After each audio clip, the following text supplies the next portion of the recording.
y no rompió. Eso generó una ola de desmoralización tremenda, tremenda, de esta falsa izquierda, de una gente que se decía de izquierda pero que no lo era, como acá los años de kirchnerismo que se utilizaron para pagar deuda, para hacer cualquier cosa, menos para hacer reformas de fondo, que fue generando desmoralización en todo el mundo.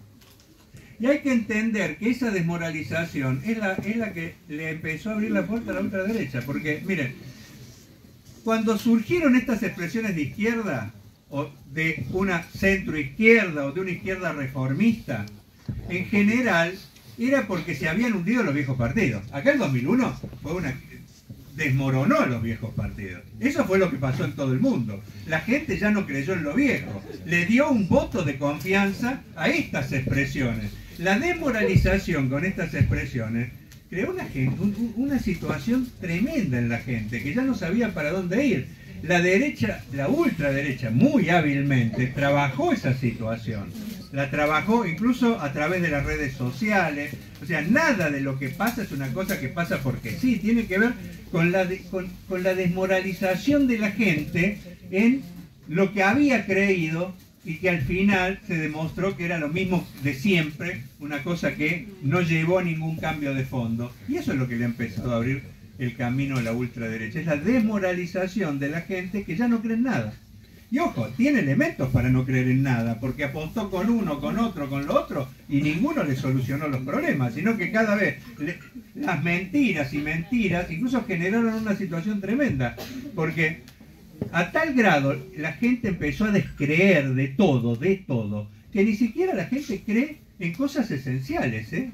Por ejemplo, la gente, ustedes saben que hay un sector de gente que ya no cree ni siquiera en las vacunas, porque claro, ¿quiénes son los que comunican que las vacunas son los que solucionan los virus? Los mismos que antes te decían que había que creer en ellos y iba a vivir mejor. Hay gente que ya hasta incluso no cree que que se llegó a la luna. Hay gente que ni siquiera cree que la Tierra es redonda. O sea, muchos de los diputados de estos libertarios, si ustedes los escuchan, van a ver, o sea, ¿pero por qué? O sea, ojo, ¿por qué pasa esto? Porque uno puede decir, como a mí me han dicho en muchas charlas, bueno, pero es ridículo que la Tierra no es redonda. Bueno, pero hay un sector de gente que cuando vos le decís eso te dice, bueno, ¿y por qué tengo que creer que es redonda? ¿Quién fue el que me dijo que era redonda? ¿Me entendés? O sea, ¿y por qué tengo que creer que se llegó a la luna? ¿Quién fue el que llegó a la luna? Los yanquis. Yo vi una foto. O sea, ojo, los niveles de desconfianza es tremendo. Tremendo, tremendo. Incluso se empezó a dejar de creer hasta lo que se informaba en los grandes medios de comunicación, porque como eran los transmisores de todas estas mentiras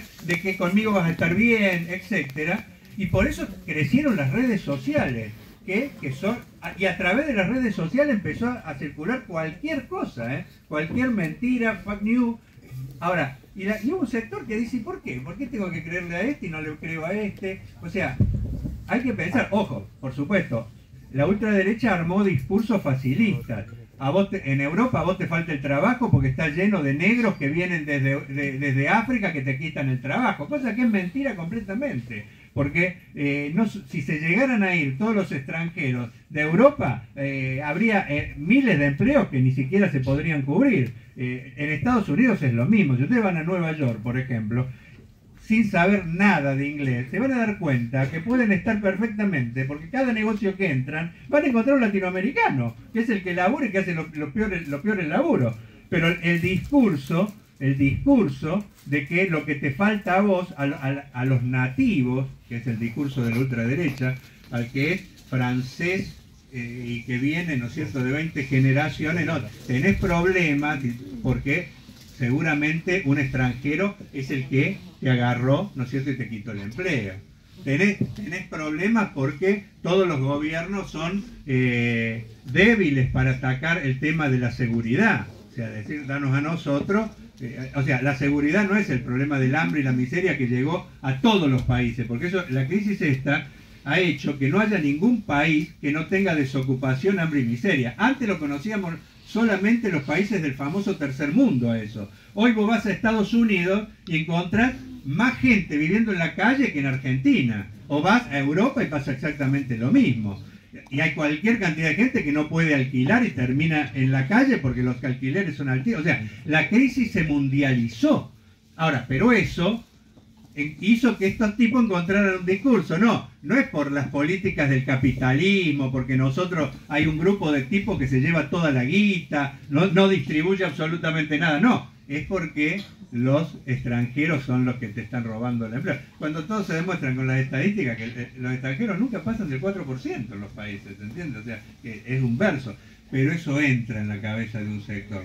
Como acá, el tema de que lo que a vos te falta es porque se lo dan a los desocupados, lo que a vos te falta es todo con la nuestra, que es el gran verso, ¿se entiende? O sea, para que la gente saque de foco el problema real. O sea, y para que incluso le tire el fardo a un pobre desocupado, ¿no es cierto? Y pierda de vista que si estamos como estamos es porque existe, ¿no es cierto?, el dueño de Mercado Libre que gana millones y millones y se va a Uruguay para no pagar impuestos y que quiere que se liquide el Estado, porque en realidad es un verso, no es que quieren que se liquide el Estado, los derechos que tenemos y que se dan a través del Estado, porque lo que quieren es que no se pague, los ricos no paguen impuestos y el resto que se cague. O sea, el discurso hiper individualista, ¿se entiende? Que acá, ¿por qué tenemos que bancar nosotros al que no estudió y al que no hizo mérito y ahora está desocupado? No, es culpa de él, no es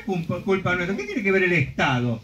O sea, ese discurso en una época de crisis va entrando, como en su momento, en la Segunda Guerra Mundial el problema eran los judíos en Europa. Entonces había que liquidar a los judíos, porque eran los que te robaban todo. O sea, los discursos facilistas en momentos de crisis, con sectores de la población que pasan hambre, necesidad, pierden el empleo, etcétera, va entrando en un sector. Y al mismo tiempo, los que podrían enfrentar ese discurso vienen de gobernar y hacer una cagada tras otra, ¿se entiende? Entonces se generó esa situación de cierto vacío, que es lo que está permitiendo que esta gente entre. O sea, hay que entenderlo, ¿se entiende? Y bueno, ¿y por qué no voy a creer que los 1.000 pesos que tengo se van a transformar en $1.000? ¿Se entiende? O sea, porque frente al hecho de que la gente ya no cree en nada, estos discursos facilistas y todo, la corrupción, todos somos corruptos, ahora todo el mundo es corrupto, menos ellos, que son los mayores corruptos de todo, ¿me entendés? Menos los Macri y todo, que se han afanado todo, han hecho todo, pero bueno, pero entra en una franja de la sociedad. Afortunadamente no entra en toda la sociedad, ¿eh? Ojo, porque se polariza. Hay gente que lucha y gente que también es consciente de que eso no es así. Ahora, esa gente, que puede ser la mitad de la población, no tiene una referencia política, porque se ha quedado sin referencia política. Y ahora, que es uno de los puntos que tenemos que marcar, porque es la responsabilidad nuestra ver si con esa gente construimos una verdadera alternativa política para enfrentar a esto. Es muy difícil que la derecha se consolide en este momento, la ultraderecha. Fíjense que Trump ganó, pero perdió la elección. Bolsonaro ganó, pero perdió la elección. O sea, porque la derecha tampoco puede solucionar los problemas de la gente. Al revés, lo que va a hacer es solucionar más los problemas de los burgueses. Porque la crisis del capitalismo afecta a la burguesía y al gran empresariado. Tienen que saberlo. O sea, la crisis es global. Y entonces los burgueses lo que necesitan para paliar la crisis es pagar menos indemnizaciones, pagar menos impuestos. La ultraderecha no es que te va a dar los $1.500, no, al revés, va a aprovechar todo lo que pueda para sacar de la crisis a los únicos que les interesa sacar de la crisis, que son a los grandes, los burgueses. Entonces, cuando empiezan a gobernar, al poco tiempo se empiezan a deteriorar también. O sea, y por eso le pasa lo de Trump. Pero va a haber una polarización que se va a extender en el tiempo entre esta ultraderecha, lucha, pero la gran contradicción es que se dan luchas, pero sin dirección. Ese es el problema que tenemos. Ahora, al mismo tiempo, es la oportunidad para construir una dirección. Porque no es lo mismo construir una dirección cuando el peronismo está en alza, por ejemplo, ¿se entiende? Que en estos momentos que cada vez está más en la lona. Y este fenómeno es mundial. En todos los países, las estructuras políticas que pudieron haber sido... Nosotros no queremos entrar con viejos compañeros peronistas en un debate si el peronismo dio esto o aquello. Lo que sí sabemos que hoy no da nada y que tenemos que saber que hoy, porque nosotros tenemos que dialogar con los compañeros peronistas que han creído durante mucho tiempo en eso. Mirá, creer lo que quieran, pero hoy no pasa nada de todo eso. Hoy no vas a tener aguinaldo, no vas a tener jubilación, no vas a tener tu casa, no vas a tener laburo, no vas a tener nada, porque estos carcamanes, los únicos que les interesa es llevarse la guita al bolsillo y vivir de jarana en jarana, como acabamos de ver ahora, porque salta toda la podredumbre, ¿no es cierto?, que estamos viendo por televisión.